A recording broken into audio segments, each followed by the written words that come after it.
Suppose for a little time कोई एक athlete है या फिर कोई एक रनर है, वो सर्कुलर पाथ पर रन कर रहा है। ठीक है, ये सर्कुलर पाथ है और इस पर वो रन कर रहा है। इसका जो रेडियस है, रेडियस कितना है? 7 मीटर है। कितना है radius? R. Radius R equal to क्या है? 7 मीटर। ठीक है, ये point A, this is B, C and this is D. Clear है? तो ये ए से बी पाथ पर अगर मूव करता है, मान लो ए से बी पाथ पर कहता है कि ए से बी तक आने में उसको टाइम कितना लगता है? टाइम टेकन कितना है? 11 सेकेंड। ठीक है, ए से बी तक आने में उसको कितना टाइम लगता है? 11 सेकेंड। बी से सी तक आने में उसे जो टाइम लगता है वो है 22 सेकेंड।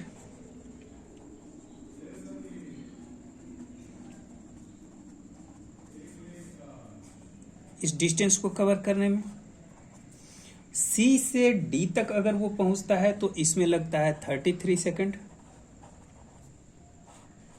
इस डिस्टेंस को कवर करने में उसको टाइम लगता है 33 सेकेंड और ए से डी तक कवर करने में उसको टाइम लगता है 44 सेकेंड।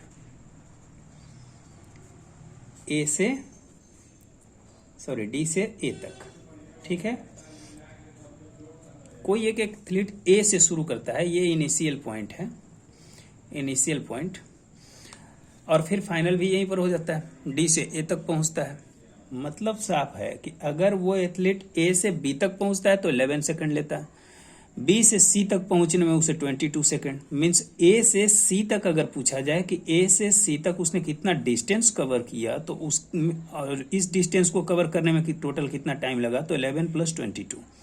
अगर पूछा जाए कि ए बी सी और डी तक पहुंचने में उसे टोटल कितना टाइम लगा, तो 11 + 22 + 33, it will B 66। Is that? वैसे ही इस टाइम को हम कंज्यूम कर लेंगे, एज्यूम कर लेंगे। ठीक, अब क्वेश्चन ये है कि अगर मान लो फर्स्ट केस कि पाथ ट्रेवल्ड ए बी, ए से बी तक अगर आता है तो इस केस में डिस्टेंस कितना कवर होगा? डिस्टेंस इक्वल टू डिस्टेंस, ये कितना टोटल कवर करेगा? यहां से यहां तक का टोटल डिस्टेंस कितना होगा? तो देखो ये पूरा डिस्टेंस कितना होता है? सरकमफरेंस। अब ये है 1/4, means 1/4 × 2πr। Circumference equal to होता है 2πr। 2πr का 1/4 इसने कवर किया, ये 1/4 है। समझ रहे हो? समझो इसको आप। देखो, अगर हम इसको डिवाइड कर दें 4 पार्ट में, ठीक है, तो ये 1/4 डिस्टेंस कवर कर रहा है, तो टोटल का 1/4 होगा। टोटल का 1/4 का मतलब क्या हुआ कि 2πr का 4। अब इसको अगर आप सॉल्व करते हो तो ये कितना आएगा? 1/4 × 2 × 22/7 मल्टीप्लाइड बाई r कितना है? 7 मीटर। तो ये 2 × 2 = 4, ये हो जाएगा 11, 7 7 कैंसिल, कितना आ गया? 11 मीटर। ये 11 मीटर क्या हुआ? डिस्टेंस हुआ। ठीक है, तो यहां पर हम लिख सकते हैं डिस्टेंस इक्वल टू डिस्टेंस कितना कवर किया? 11 मीटर। ये तो इसने कवर किया, ये डिस्टेंस हुआ। समझ रहे हैं आप? जो उसका सरकमफरेंस का 1/4 है, ये डिस्टेंस उसने कितना कवर किया? 11 मीटर। ये यहां से और यहां तक कितना हुआ? 11 मीटर। अगर हम बात करें डिस्प्लेसमेंट,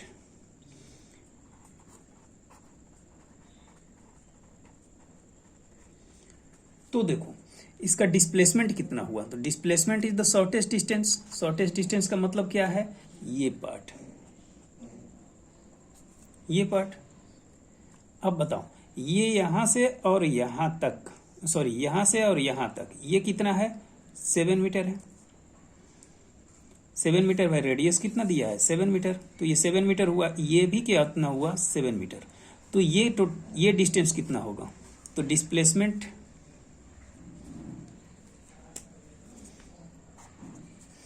डिस्प्लेसमेंट इक्वल टू हम क्या लिख सकते हैं? अंडर रूट, इसको अगर मैं मान लूं ओ, तो A O square plus O B square लिख सकते हैं ना? ए ओ स्क्वायर और ओ बी स्क्वायर।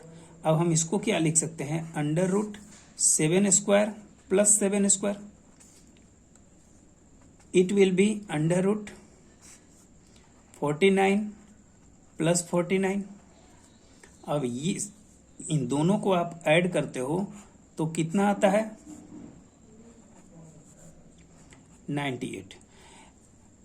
अंडर रूट 98 क्या आया? डिस्प्लेसमेंट। इसे अगर सॉल्व करोगे तो कितना हम लिख सकते हैं? 98 को क्या लिख सकते हैं? देखो कैसे सॉल्व करते हैं। 98 को आप फैक्टराइज कर दो, 49, इसको आप 7 लिख सकते हो। हम इसको लिख सकते हैं 7 स्क्वायर मल्टीप्लाइड बाई 2।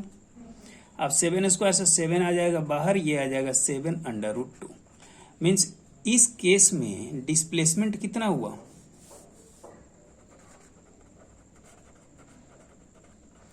डिस्प्लेसमेंट कितना हुआ? 7 अंडर रूट 2। समझ में आ रहा है? हम इस तरह से इनके एक एक पॉइंट्स को निकालते चल सकते हैं, आराम से निकाल सकते हैं। ये हो गया डिस्टेंस, ये हो गया डिस्प्लेसमेंट। समझ रहे हो? अब हमें डिस्टेंस भी मिल गया, डिस्प्लेसमेंट भी मिल गया। अब हमें निकालना क्या है? स्पीड। तो स्पीड इक्वल टू क्या होता है? स्पीड इक्वल टू होता है डिस्टेंस अपॉन टाइम। और देखो इसको कवर करने में टोटल कितना टाइम लगा था? 11 सेकेंड। तो डिस्टेंस कितना है? 11 मीटर अपॉन 11 सेकेंड। क्या हम लिख सकते हैं इसको 1 मीटर पर सेकेंड?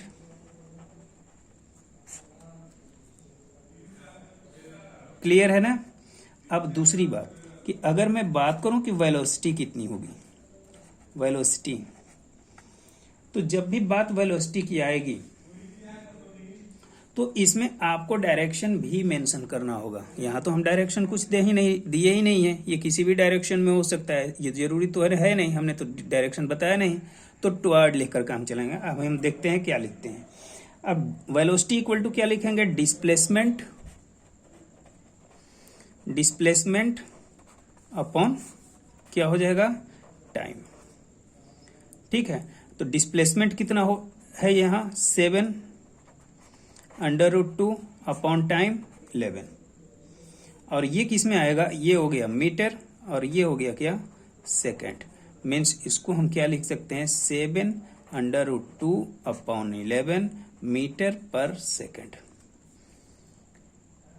ठीक है, और हाँ इसके साथ आप जोड़ोगे क्या? From not B to A, from A to B, A to B. समझ में आ रहा है?